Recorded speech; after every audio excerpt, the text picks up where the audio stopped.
What happened when I confronted my family's lies? Before we begin the story, make sure to subscribe to our channel and never miss more incredible stories every day. My mother looked me in the eye and said, "That never happened." She said it calmly, like she was correcting a wrong date on a calendar, not erasing my entire childhood in front of the whole family. My father stared past me, jaw clenched, while Jenna picked at her napkin like she wished she could disappear into it.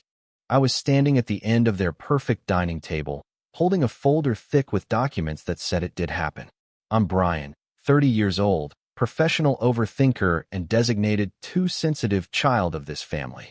For as long as I can remember, I've doubted my own memory more than I've doubted my parents. They trained me that way. If something didn't fit the story they liked, it was misremembered, out of context, or just your feelings talking. Now my hands were shaking over a stack of police reports, insurance records, and emails that told a completely different story than the one I'd been fed since I was 12. I knew that if I opened my mouth and kept going, there was no way to stuff all of this back into the box. Jenna whispered, "Brian, please don't do this," without looking up. My father finally spoke. "You're making a scene." Again. That, again, carried 3 decades of blame. Aunt Rose, at the far end of the table, met my eyes and gave the smallest nod, like she'd been waiting for this moment longer than I had. The truth was, I stood to lose everything that still technically counted as family by pushing forward: birthday invites, emergency help, even the illusion that I wasn't fundamentally alone. But if I backed down one more time, I knew I'd lose something worse. I realized this confrontation could finally destroy me or finally free me. When people see our Christmas cards, they always say the same thing. What a beautiful family. Matching sweaters, a tasteful living room, my father's arm around my mother, Jenna's smile like it's glued on. I'm usually on the edge of the photo, half turned toward someone else, like I'm about to step out of frame. Growing up, image was the first religion in our house. Diane ironed my shirts for elementary school because teachers noticed these things. Mark practiced speeches in the mirror for company parties, testing jokes on us and adjusting his smile like it was part of his suit. We were allowed to have problems as long as they were invisible. Questions were dangerous. Why doesn't Uncle Paul visit anymore? Earn me a sharp. Because some people can't handle responsibility. Brian, drop it. When I asked why Jenna got a brand new car at 16, but I had to take the bus, my father laughed. Because Jenna knows how to keep her mouth shut. Everyone else laughed with him. I laughed too. Later, in my room where no one could see me crying. The older I got, the more my memories and their stories stopped matching. I'd bring up something that happened, like the night with the sirens and flashing lights, and Diane would tilt her head. "You were very young. Trauma distorts memory." Mark would add, "You've always been dramatic. That's why we don't talk about old wounds." The most recent cut was just a month before the confrontation. I told my mother in private that a specific memory still haunted me. She sighed and said, "Brian, you really need therapy, not new accusations." Then she told Jenna I'd made things up again, and Jenna texted me, "You seriously need to stop attacking them like this." That was when I realized they weren't just minimizing my feelings. They were rewriting my entire life story while I watched. And I had no idea yet how far that rewriting actually went. The first real red flag should have been the missing photos. We had albums for everything: birthdays, recitals, even random barbecues. But there was a gap around the year I turned 12. One thick album, labeled 2007, looked thinner than the others. When I flipped through it, entire pages were blank, plastic sleeves empty, corners still bent where pictures used to be. I asked Diane once, casually, "Did we lose some photos from when I was 12? She didn't even look up from her phone. "No, Brian, you're imagining things. That was a quiet year." Then she changed the subject to a sale on towels. Another red flag: Uncle Paul. When I was little, he was everywhere, loud, funny, bringing me comic books and teaching me how to whistle. Then, after the night with the sirens, he became a ghost. No more visits, no more jokes, and his name turned radioactive. If I said Paul at dinner, the air would freeze. "Don't bring him up," my father warned once, his voice low and dangerous. He made his choices. The final straw, back then, was a school family history project. I brought home a form to fill out with my parents, relatives, important events, that kind of thing. I asked Diane about a specific date, August 14th, 2007, because it was circled on our old calendar and burned into my brain for reasons I couldn't explain. She snapped the pen out of my hand. "We don't need to talk about that night," she said, and crossed the date out completely. I told myself every family had weird gaps, taboo topics, people you just didn't mention. For years, I believed them when they said my memory was too vivid and my questions too personal. Until one ordinary Tuesday, when a stranger's phone call made those gaps impossible to ignore. And that call was about to rip a hole right through their official story. It started with a voicemail I almost deleted. I was at my tiny apartment, microwaving leftovers, when my phone buzzed with an unknown number. "We're calling regarding an old insurance claim involving your family," a woman's voice said. "Please contact us to confirm some details." I replayed it 3 times. Insurance? I hadn't been on my parents' insurance since college. Curiosity won. I called back. "Hi, this is Brian Carter," I said. The woman sounded relieved. "Mr. Carter, I'm reviewing a historical auto claim from 2007 for compliance. Records list you as an involved minor. I just need to confirm a couple of things regarding the driver and passengers that night." The room seemed to tilt. My chest tightened. "What night?" I asked, but I already knew. She gave the date, August 14th, 2007. I sank onto the couch. That was the night of sirens, the night Diane said I misremembered, the night our lives quietly reoriented around a story I was never allowed to tell. I was 12, I stammered. "I don't know how much help I can be." She apologized for dredging up old stuff, said it was just a formality, and offered to email me a copy of what they had on file. I gave her my email without thinking. When the PDF hit my inbox, I opened it with my heart banging so hard I could hear it. There it was, a police report number, an accident description, and a driver's name that didn't match the one etched into my memory. According to the document, the driver that night was my Uncle Paul. The problem was, I remembered my father's cologne from the back seat while his hands shook on the steering wheel. I told myself it could still be a mistake, a typo, a bureaucratic error. But deep down, something old and terrified in me whispered that this was no mistake. I tried to do what I'd always done, shove it down and move on. I closed the laptop, told myself, paperwork gets mixed up, warmed my food again, and pretended the chicken didn't taste like cardboard. But that night, I barely slept. Every time I closed my eyes, I saw flashing lights and my father's white-knuckled grip on the wheel. The next weekend, we had a family lunch at my parents' place. Silverware lined up like soldiers, napkins folded into little swans. Mark poured wine, Diane floated around asking about work, and everything looked so normal it almost made me sick. At some point, I cleared my throat. "Hey, Mom, do you remember that car accident when I was a kid?" Jenna rolled her eyes. Mark's jaw flexed. Diane put down the salad tongs a little too carefully. "We've talked about this," she said. "It wasn't a big deal." Jenna chimed in. "You weren't even hurt, Brian. Why are you obsessed with it?" I watched Mark, waiting. He stared at his plate. "Leave it alone," he said. 3 words, flat and heavy. "I got a call," I said slowly. "From an insurance company. They sent me a report. It lists Uncle Paul as the driver that night." The room went silent. Diane's lips thinned. "Well, there you go," she said briskly. "Paul was reckless. That's why he's no longer in our lives. End of story." "Mom," I pushed, heart pounding. "I remember Dad driving. I was in the back seat. I remember."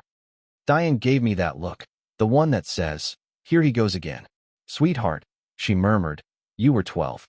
Children get confused. Your father has told you what happened. Why can't you just trust us?" Jenna smirked at her phone. "You really need help, Bree." Later that day, I saw the family group chat light up without my name on it. And that was when the silent treatment finally stopped feeling like love and started feeling like punishment. Being iced out by your own family feels like walking into a room you built and finding the locks changed.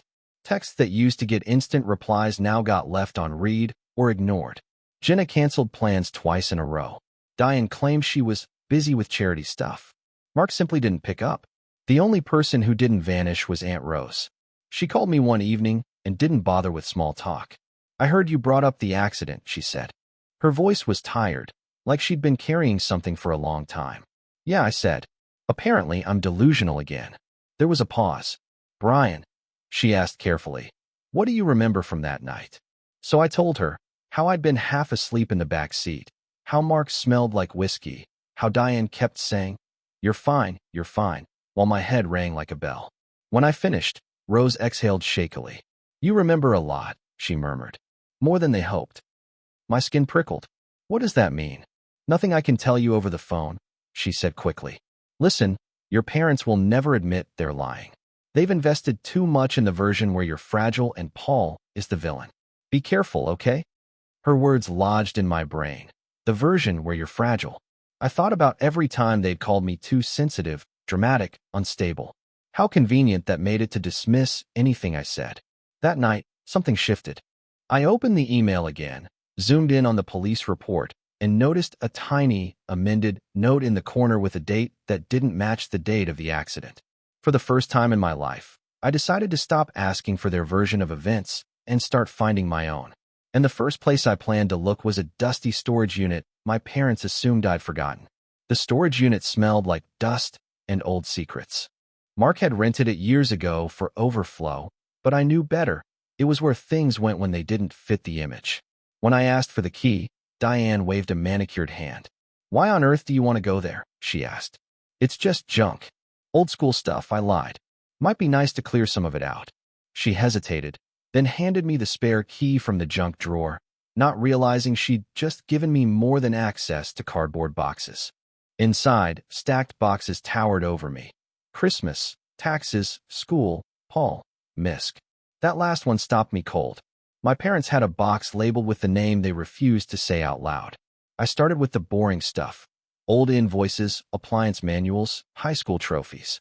Then, near the bottom of the Paul box, I found a battered accordion folder. Inside were copies of legal documents, letters on law firm letterheads, and a printout of the same police report I'd received. Only this one had a different driver's name, partially blacked out with marker, but still visible if you tilted it toward the light. Mark Carter.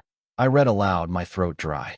There was also a letter from the insurance company, dated 6 months after the accident, confirming the updated statement naming Paul Carter as driver of the vehicle. The attached note in Diane's handwriting said, "File this. Do not discuss." My hands shook. I snapped photos of everything, my phone filling up with proof I didn't fully understand yet. I dug deeper and found a faded photo, me in a hospital gown, eyes dazed, Mark smiling beside me, Diane clutching my shoulder. On the back, in Rose's handwriting, someone had written, "You deserved better than this." I left the storage unit with dust in my hair, copies of documents in my phone, and a sinking feeling that this was just the first layer. Because if they'd rewritten the driver, what else had they rewritten along with him? The mini twist hit me later that week, sitting in my apartment with papers spread across the floor like a crime board. I'd been so focused on who had been driving that I hadn't paid attention to the rest of the report. According to the original document, the accident happened after the driver failed a field sobriety test. In the amended version naming Paul, that line was gone. In its place, no impairment suspected. I checked the dates. The original report was filed the night of the crash. The amended one was filed almost a year later, right before Mark got a big promotion at work. My stomach nodded. Next, I went through the letters. One from a lawyer mentioned minimizing liability to protect Mark's professional reputation. Another noted that Paul has agreed to accept responsibility in exchange for financial support and confidentiality. There were scribbles in Diane's handwriting along the margins. He owed us, and family first. That's when the central lie snapped into focus. They'd let Paul take the fall for Mark's drunk driving to protect Mark's career and our good name. And in the process, they'd turned Paul into the disgraced relative who couldn't handle responsibility and quietly vanished. Every time I'd asked about him, they'd used his supposed recklessness as a morality tale. Worse, I realized, I'd been part of that story too. There were notes about my unreliable memory, recommendations from some hired psychologist insisting I was prone to fantasy and exaggeration after the accident. They'd institutionalized the idea that I couldn't be trusted, so if I ever remembered, no one would believe me. This wasn't just about one night. It was about a whole scaffolding of lies built on top of it. And if Mark had been willing to sacrifice his own brother to keep his image intact, I had to wonder what he'd be willing to do when I started pulling at those threads. Once you see the lie, You can't unsee the smaller lies orbiting around it. Suddenly, offhand comments from childhood sounded different. Mark saying, "Some people don't deserve second chances," at random. Diane sighing. "We've already protected you enough." Whenever I asked for help. Jenna's constant, "You're always the victim, Brian." Echoing arguments she didn't even witness. I knew I couldn't just storm into their house screaming, "I know everything." That would only feed the unstable Brian narrative. I needed a plan, and more importantly, I needed someone who knew what these documents actually meant. That's how I ended up in the cramped office of Lawyer Carter. No relation, weird coincidence, who came recommended by a coworker. I spread the copies on his desk and tried to summarize 30 years of confusion in 10 minutes. He listened without interrupting, his expression unreadable. "Legally," he said finally, tapping the reports, "these amendments are interesting. Shady, even. But they're old. The statute of limitations on any criminal charges is probably gone. What matters now is what this pattern means for you." "For me?" I repeated. "You were a minor involved in a crash where your recollection was discredited," he explained. "It appears your family, and maybe others, collaborated to shift blame from one adult relative to another. They also pathologized you to make future challenges easier to dismiss." Hearing it summarized like that, so clinically, made me feel both validated and sick. "I'm not looking to sue them," I said. I need them to stop calling me crazy for remembering what they did." He nodded slowly. "Then the question isn't what a court would do. It's what you will do with the truth." On the way home, I called Aunt Rose and told her I'd found proof. She was quiet for a long moment. "Then you're finally ready," she said. "But they will never let this go quietly, Brian." And that's when the idea of a controlled, staged confrontation started burning a hole in my brain. Before I could set any traps, the family tried one last time to pull me back into their script. Diane invited me to dinner to talk things through, just us. Her voice on the phone sounded soft, maternal, almost like the mother I used to pretend I had. I chose a public restaurant instead of their house. When I walked in, they were already seated together. Mark in his perfect blazer, Diane in pearls, Jenna scrolling her phone. They hadn't ordered yet. That was unusual. They were early people. "Brian," Diane said, standing to kiss my cheek. "You look tired. Are you okay?" Translation: "You look unstable, and we're worried what you might do." We ordered. Small talk about work, weather, the news. Then Mark cleared his throat. "Your mother tells me you've been revisiting old events," he said. "That's not healthy." Jenna rolled her eyes. "You're upsetting Mom for no reason." I took a breath. "I've found some documents," I said. "Police reports. Letters. They don't match what you've told me." Diane's smile froze. "Honey, you're reading things you don't understand. Those reports were corrected. We did what we had to do to move on." "So Paul took the fall for you," I said quietly. Mark's eyes flashed. "Careful," he warned. "You're talking about legal matters you know nothing about." Then came the guilt. Diane dabbed her eyes. "After everything we've done for you. Tuition, your first apartment, bailing you out when you couldn't cope. And this is how you repay us? With accusations?" Jenna added, "You're going to blow up this family over a car accident from 20 years ago? Seriously?" For a second, I faltered. I could feel the old script tugging at me. Apologize, backtrack, call myself dramatic. My fingers found the folded note in my pocket. Aunt Rose's reminder. "You are not crazy. You are remembering." I looked at each of them and realized they weren't here to listen. They were here to see if they could scare me into silence one last time. After that dinner, something hardened in me. You can only be told, "That never happened," so many times before you either break or decide to live without their approval. I went home, spread the evidence out again, and started planning. If I confronted them privately, they'd twist my words and later claim I'd misinterpreted everything. If I sent group texts, they'd delete, deflect, and isolate me further. I needed witnesses, people who weren't invested in the official story. So I called Aunt Rose. "I'm done asking for honesty," I told her. "I'm going to show them." She didn't hesitate. "Tell me when and where," she said. "I'll be there." Next, I reached out to Lawyer Carter. "I need you there, not as my attorney, but as someone who can explain what these documents mean in plain English," I said. He agreed, as long as he could clarify he wasn't representing anyone in that room, just explaining. Finally, I texted Jenna. "I'm organizing a family meeting to clear up the confusion around the accident, and some other issues. I'd really like you there so you can hear everything at once. She responded an hour later. If this is another attack on Mom and Dad, I'm leaving. Just come, I replied. If you still think I'm crazy afterward, at least you'll know why. I chose their house, neutral ground for them, hostile ground for me. A Sunday afternoon, when Mark couldn't claim he had urgent business, and Diane couldn't hide behind charity events. I told them I wanted to put everything to rest, once and for all. Mark texted back, fine. But if this is a stunt, Brian, it will be your last one. I stared at that message, feeling my heart pound, and realized I was more afraid of staying silent than I was of whatever came next. Because the next time I walked into that house, I wouldn't be the confused kid anymore. I'd be the one carrying the real story. The day of the confrontation, their house looked like a magazine spread. Fresh flowers on the table, candles lit, everything staged. If you didn't know better, you'd think we were gathering for a celebration instead of an autopsy of our history. Diane opened the door, surprised to see Aunt Rose beside me and a middle-aged man in a suit. This is Mr. Carter, I said. He's here to help explain some documents. Mark appeared behind her, eyes narrowing. We don't need an audience, he snapped.